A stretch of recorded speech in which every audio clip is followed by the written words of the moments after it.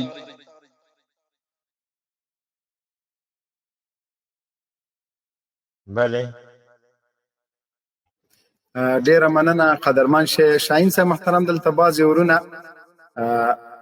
میسجونه کوي چې په دري کې تاسو خبرې نه کوئ. دري زبان ورونه چې هر څوک زموږ راځي هغه سره موږ په دري خبرې کوو. دري داسې مو خوښه ده لکه پښتو ژبه مو چې خوښه ده. دري سره لا زیاته مینه ځکه لرو چې په دري روانې باید خبرې وکړو. مخکې به تقریبا 10 کاله مخکې ما ډېره داسې دري ویلې چې څوک پرې پوهېده نه. 10 کاله مې دري نه وویلې، مشکلاتو سره مخ وم. اوس الحمدلله بیرته مې دري ښه شوې. د ما مور ماما خیل مې ټول په دري خبرې کوي، ټولې دنیا ته معلوم د خپل خپلوانو مې دري سره که څوک عصبانیت لري ابه بل څوک یې زه نه لرم. او دوی وایي چې په دري باندې هم پیغامونه ورکوي، په دري باندې هر وخت موږ مخکې هم پیغام ورکوو. اوس بیا دا لړۍ شروع کوو، د لایف په سر کې به هم کوو، په آخر کې به هم کوو. له وحشتونو نه باید پرده پورته شي. زه خپله په دري باندې، په اردو باندې، په 14 رقمه پښتو باندې، په دې ټولو باندې حاکم یم. ښه صحیح خبرې پرې کولی شم، فصیحه خبرې پرې کوم. نو دا کمال ده. دا باید هر څوک کوشش وکړي چې بله ژبه زده کړي. فرض که دري زبان ورونه دي پښتو زده کړي، مونږ ازبکي زده کړو، اردو زده کړو، انګلیسي زده کړو، عربي زده کړو. دا کمال ده. یو چا یو ورځ ما ته ویلې وای صبغت الله مجددي په 7 ژبو خبرې کولی شي. مال بیا هم ما نه پروفیسر یې ورته ویلې، خو زه خو لا پروفیسر، زه په 13 رقمه تنها پښتو وایم شاهین صاحب، 10 رقمه مې دري زده ده. نو زه ښه سوم که هغه نه تاسو ډېر رقم پښتو مبین صاحب ورونه یو رقم پښتو وایي، قندار بل رقم، خوستی پښتو، ننګرهارۍ پښتو، لوګرۍ پښتو، وردګ پښتو. زموږ د کندهارۍ ژبه هم ستر جنرال صاحب زده کړې ده. هره ورځ به یې پوسټ ولیه وا دې اورېده. هغه یې لا څه کې ده، د قندهار خلک خو نه دي، یو خو د ډېر راټینګوي په ستړیمڅې کې چې ډېر د راټینګوي خالده وروره. بیا یو ور ستړیمڅ د سرو که 10 دقیقې پاس بیا درته وایي ستړیمڅې، بیا دې بیخ باسي. نو دومره مینهناکه خلک دي چې هماغه پخوانۍ ستړیمڅې د شاهین صاحب هغه مونږ خو بس دغسې وکړو. خدای د قندهار د خلکو، د منطقو، د ولس، د خلکو، د علماو، د مجاهدینو دومره مینهناک خلک دي. مونږ به د قندهاریانو نه رښتیا خبرې سخت ډارېدلو. شاهین صاحب وایي چې به دې وکړو، د دې به وایي چاړه راوویسته. اوس نه، اوس خو ماشاءالله هغه یې پایلوچان وو. اوس بیا به چاړه درکړه چې وارې کوه. وارې څنګه کې وسړی ما څه درته ویلي، هسې به دې چې غاړه تازه کړه خیر به دې نه و. ما چې قندهاریان ولیدل الحمدلله دومره. جنرال صاحب دا ستا در خبرې پرې زموږ علاقې ته یو وخت یو کومندان راغلی، دا د خلکیانو د شپو ده. یا زاړه کومندان ورته ویل په دا کندهار کې یو څو پایلوچان دي، یو څه خیال ورسره کوه. ده ویل ته ماته دا پایلوچانه وښوه. نو یو 2 پایلوچان یې بیولي وه چې ده به اوس یو څه ورته ویل یا بیا نه ورته ویل، دی پړ مخې پرېوتی، بارې لږتې ورته کش کړل هغه. نو کومندان چې جوړ وویل، یو کومندان ستړی سو، ول ده داسې ورته وکتله چې څنګه دی، یو بل سړی نسته چې ته املا مې راوګرئ. شاهین صاحب یو کمزوری سړی چې له 10 کسانو سره ستړیمڅ وي کې اوار یو داسې راټینګ کړي که نه، چې هاخواته له 10م کس ته وځي دی به روغتون ته رسوي. پوښته له جایه بېجایه کوي. نو ملګرو الله پاک مو عزتمن لره. قدرمن شئ، زموږ د لایف وخت لا پاتې ده. زه لایف کې مولوي صاحب انشاءالله بیا داسې نیم ساعت بعد سره خبرې کوم. صحیح ده. نو باید چې دغه نو د مونږ د هیواد هره برخه خپله ښکلا لري. هر ولایت خپل یو عجیبه عنعنات او کلتور او ډوډۍ. په دې شیانو کې هم ډېر فرق ده سره. فرض که د بدخشان خواته خلکو ته چې ورسې د هغوی د سهار چای یو رقمي، د قندهار بل رقمي، لوګر بل رقمي. همداسې په دې خوراکونو کې ډېر توپیر سره لرو او دومره لاند یو چې یو بلې سیمې ته تللی سو، خو د دغه بدبختۍ او د دغه اشغالګرو له وجې نه تاسو باور وکړئ چې موږ 20 کالو کې قندهار نه ولیدل. یو سړی د هغه به سپین ږیری پنجشیر نه ده لیدلی. اوس خو سهولتونه هم دي، د هرې منطقې بیل خوند ده، بیله جغرافیه یې ده، بیل رسم و رواج ده، دومره خوند چې د هېواد کې په دغه هغه باندې ده، په دغه تروریزم چې دوی ورته یا چکر یا سیاحت، هغه په نورو هېوادونو کې نشته. د هر ځای خلک بیا د قندهار خلک شاهین صاحب زمونږ او تاسو خواته راځي، هغوی بیا وایي چې نه د تاسو د منطقې خلکو خوراکونه، مینه، محبت، سرښندنې دا موږ منو. یعنې هغه خپل هر څه نه درته تېرېږي، وایي نه ته تکړه یې، ځان هم تر موږ بالا نه بولي، تر موږ پیاوړي نه بولي. نو الله پاک د ټولو افغانانو سره ښه وکړي، خدای پاک د دغه د اشغال ټغر ټول کړي چې یا وردګ وروره بېګا په قندهار کې، سهار په لوګر کې، غرمه په ماښام په جلال آباد کې، همدغسې یو قندهاری ورور ماخوستان په بدخشان کې و، غرمه په خوست کې، نو څومره خوند به کوي. نو دغه بعضې ورونه چې خبرې کوي. جنرال صاحب یوه شپه ملګري را سره وه د امام صاحب په ولسوالي کې، دا د کندوز څخه ښه تېر سي امام صاحب په ولسوالي کې یوه شپه یې را کړې ده، دونه ځینې خوشحاله یو تر اوسه پورې چې څونه عزت دې سړي موږ ته را کړی. یاره زه خو وایم خدای دې لوګر ته راوله چې زه په تا باندې داسې سا هم غوبل وکړم. تاسو ته څوک عزت درکړي؟ شاهین صاحب دا ګپ لګوي، دوی خو هر څوک په تیږو ولي.